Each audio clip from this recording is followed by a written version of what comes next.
എന്താണ് Portugal versus Croatia പോരാട്ടം? പ്രിയമുള്ളവരെ, എല്ലാവരും ഒന്ന് ശ്രദ്ധിക്കുക. ഇനി ഞങ്ങൾ ചെറുക്കന്റെ വീട്ടുകാരുടെ കലാപരിപാടികളാണ്. ഒരു ആധിപത്യ വാർക്കാണ്. വളരെ വളരെ കൃത്യമാണ്. പോർച്ചുഗലിന് തന്നെയാണ് ആധിപത്യമുള്ളത്.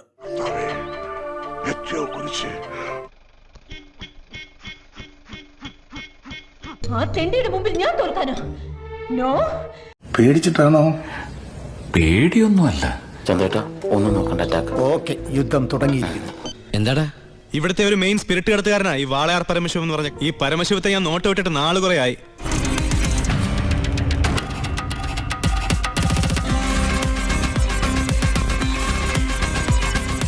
ഈ കളിയുടെ ദിവസം എന്ന് പറയുമ്പോൾ ഡിയേഗോ ജോട്ട മരണപ്പെട്ടിട്ട് ഒരു വർഷം കഴിയുന്നു.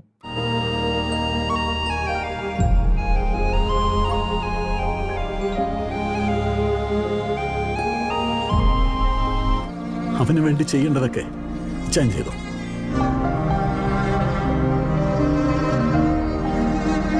പ്രതീക്ഷയ്ക്ക് വകയുണ്ട്.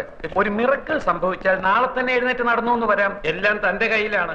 സൽക്കാരമൊക്കെ നേരത്തെ കഴിഞ്ഞല്ലേ, ഇനി കൂടുതലൊന്നും വേണമെന്നില്ല. ഒന്നും നടക്കാൻ പോകുന്നില്ല.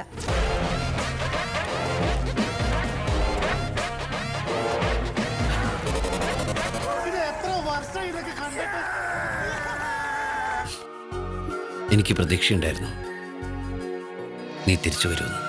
ആരാ സാറേ വന്നിട്ട് പോയത്? വിയറ്റ്നാമിന്ന് വന്ന അളിയനാ.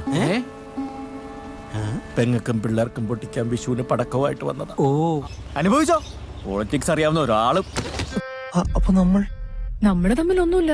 ചേഞ്ച് ആർക്കാ ഇഷ്ടമില്ലാത്ത? ഞങ്ങൾക്ക് കുറച്ച് സാവകാശം കൂടി. சொன்ன டேட் எல்லாமே முடிஞ்சு போச்சு. ഇനി ഒന്നും சொல்ல വേണ്ട. എനിക്ക് ഇതേയുള്ള മാർഗം ഞങ്ങൾ തമ്മിൽ ചേരരുന്ന ഈശ്വരൻ. ഇവനെ പിരിയ മനസ്സുണ്ടായിട്ടല്ല, എന്റെ ഒരു അവസ്ഥ കൊണ്ടാ. അത് സ്വന്തമാക്കാനും അനുഭവിക്കാനും മാത്രം വളർന്ന ഒരുത്തനുണ്ട് ഇവിടെ. നിങ്ങളൊക്കെ ഓമന പേരിട്ട് വിളിച്ച ഈ താന്തോന്നി.